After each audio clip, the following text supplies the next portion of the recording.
হুট করে যখন আমরা রাস্তার ভিতরে রওনা দিলাম, আমি আমার বাম পাশে লুকিং গ্লাসে দেখতেছি আমার ডেড বডি রাস্তায় পড়ে আছে। গাড়ির যে বহন করতেছি আমি, এই ডেড বডিটাই বাম পাশে লুকিং গ্লাসে দেখতেছি পিছনে পড়ে আছে।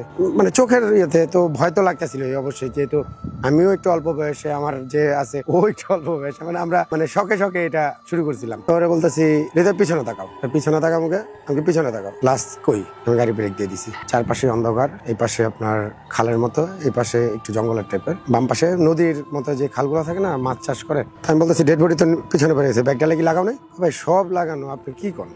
ডেড বডি আছে। মিররে দেখলাম ডেড বডি, আর দেখতেছি না। ওই হৃদয় বলতেছে ভাই নামবো, আমি না নামা লাগবে না, নামলে হয়তো ঝামেলা হতে পারে, চলো আল্লাহর নাম নিয়ে রওনা দিই। কিছু দূর যাওয়ার পরে দূর থেকে দেখতেছি একটা মানুষ ক্রসিং করতেছে। তো লম্বা একটা সরু রাস্তার ভিতরে যখন একটা মানুষ এই পার থেকে এই পার যায় বোঝা যায়, আর যখন আমি কাছে গেছি তখন দেখতেছি মানুষটা নাই।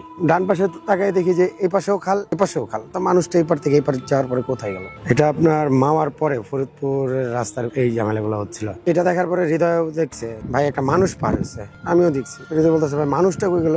এই শুরু হলো আমাদের সবচেয়ে ভয়াবহ ঝামেলা। ও যখন বললো মানুষ কই গেল, মানে ফেস দেখা যায় না, তবে লুঙ্গি পরা ছিল, একটা সাদা শার্ট পরা ছিল, এরকম টাইপের, মানে আবার মতো দেখছি যে একটা মানুষ পার হচ্ছে লাইটের আলোতে, যতটুকু দেখা যায় দূর থেকে দেখা গেছে। তবে আমার দুনো পাশেই ফাঁকা জায়গা, সেখানে আপনার একটা মানুষ পার হলে কিন্তু দেখা যাবে, আমরা সেটাও দেখিনি।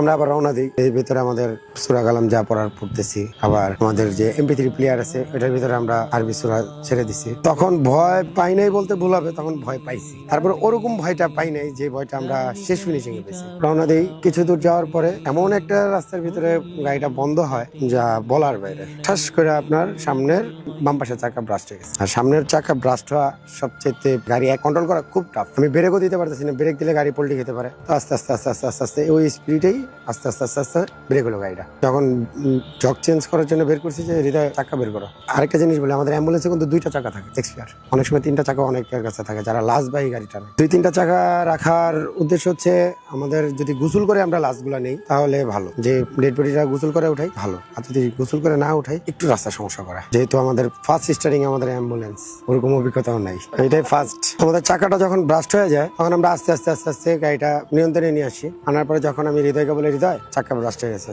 ভাই লাস্টটা গোসল ছাড়া উঠাইছি, কিন্তু সমস্যা নেই, আল্লাহ ভরসা, দেখা যাক, চাকা বের করো। তো যখন ব্যাগডালা উঠাইছে চাকা বের করার জন্য এক্সপিয়ার, তখন ঠাস করে না ফালাই দিছে ব্যাগডালা। আমি বলি কি হয়েছে? ভাই মা চাচিদের মুখে শুনছি লাস্ট যখন কাফনের কাপড় খেয়ে ফেলে তখন এটা খারাপ আত্মার দিকে চলে যায়, যে রাক্ষসের টাইপের এরকম হয়ে যায়। ও আবার করছি কি ব্যাগডালাটা এমন জোরে লাগাইছি বিকট হয়ে যায়। আমি কি হয়েছে? আমাদের যেহেতু আমরা আগে একবার চাকা চেঞ্জ করছি, তো চাকা খোলার হুইল রেঞ্চটা আমি স্টারিং এর পাশেই রাখছি, তো ওইটা আমার হাতে। আমি কি হয়েছে? ভাই যদি জান নিয়ে বাঁচাতে চান তাহলে দৌড়ান।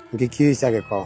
ভাই আমার বাবা মা বা দাদির মুখে আমি শুনছি, ছোটবেলা অনেক গল্প শুনছি, যে কখনো যদি লাশ কাফনের কাপড় খেয়ে ফেলে তাহলে ওনাদের শরীরে অশরীরিক কোনো কিছু ভর করে, তখন আমাদের ক্ষতি করবে, আর যারাই আছি সবাই মেরে ফেলবে। কি উল্টা পাল্টা বলতেছে? আমি তো অলরেডি মনে করেন আমার ভিতরে পুরো ঘেমে অবস্থা খারাপ, তারপরেও আমি সাহস পেতেছি যে ভয় পাইও না, দেখতেছি। তো বুঝতে দিতেছি আমি কি সমস্যা হয়েছে বলো তো। ভাই আপনি কাফনের কাপড় খাই ফেলতেছে। আমি কি কাপড়